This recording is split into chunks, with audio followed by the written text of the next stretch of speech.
Halo, apa kabar Anda? Kali ini kita mau coba gali lebih dalam soal sosok yang lagi rame dibicarain nih, Menteri Keuangan kita, Purbaya Yudisadewa. Jadi dari rangkuman tribunnews.com seminggu terakhir ini aja ada beberapa langkah sama pernyataannya yang cukup bikin heboh ya. Yang menarik gaya ngomongnya itu loh yang dibilang ceplas-ceplos. Beda gitu rasanya sama Bu Sri Mulyani dulu. Tapi kok malah banyak yang respons positif ya.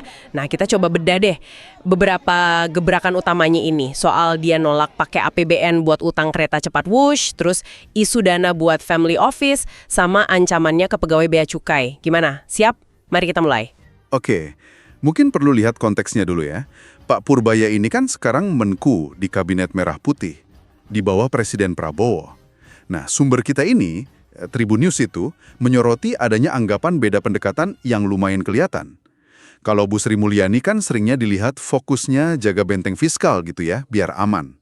Kalau Pak Purbaya ini, kesannya, ya menurut laporan itu, lebih pengen buka-buka peluang ekonomi baru gitu. Ini bisa jadi latar belakang penting nih buat ngertiin keputusan-keputusannya.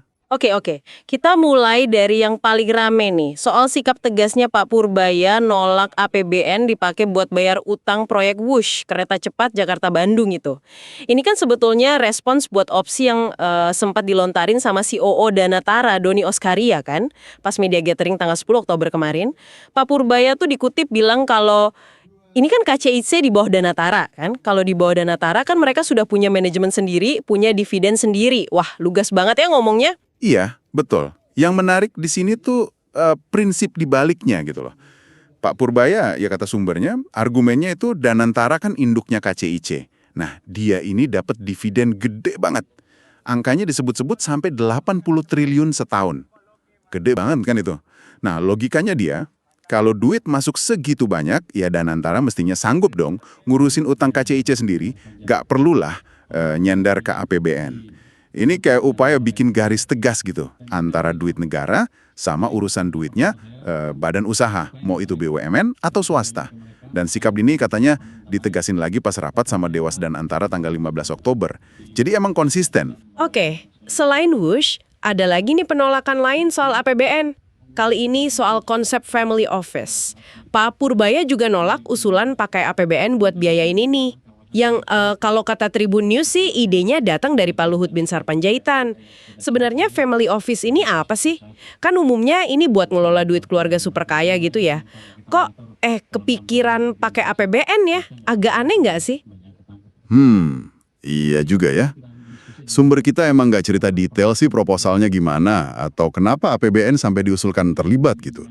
Tapi penolakan Pak Purbaya ini, walau detailnya kita nggak tahu persis, kayaknya sih sejalan ya sama sikapnya di kasus Wush tadi.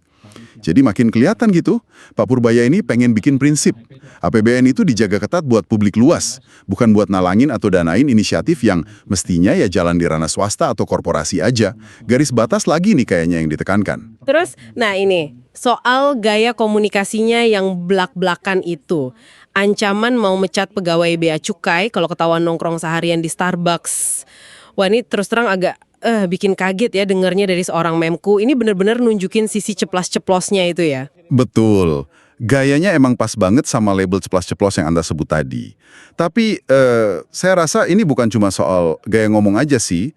Kalau kita lihat barengan sama kebijakan lainnya, ya kayak penolakan-penolakan tadi, omongan soal Bea Cukai ini bisa jadi semacam sinyal kuat soal ekspektasi kinerja sama akuntabilitas.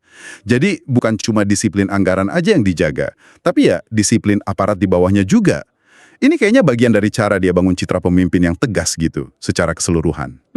Jadi kalau kita coba sambungin ya dari 3 hal ini, nolak utang Wush pakai APBN, nolak dana buat family office, terus peringatan keras ke Bea Cukai, polanya jadi cukup jelas ya. Semuanya kayak mengarah ke satu hal, penegakan disiplin. Mau itu disiplin fiskal atau disiplin pegawainya. Pantesan dia cepet banget jadi figur yang disorot di kabinet sekarang. Tepat sekali. Jadi, secara keseluruhan ya, langkah-langkah awal ini kayaknya menegaskan satu prinsip inti yang mau dibawa Pak Purbaya, kedaulatan APBN. Itu yang utama, aktif atau keras gitu ya, dibanding pendahulunya. Nah ini tentu jadi pertanyaan menarik nih buat Anda renungkan. Kalau ngelihat pola awal kayak gini, Menurut Anda, arah kebijakan fiskal kita ke depan bakal gimana ya bentuknya? Dan kira-kira dampaknya bakal kerasa gimana nanti dalam pengelolaan ekonomi negara kita secara keseluruhan? Wah, iya ya.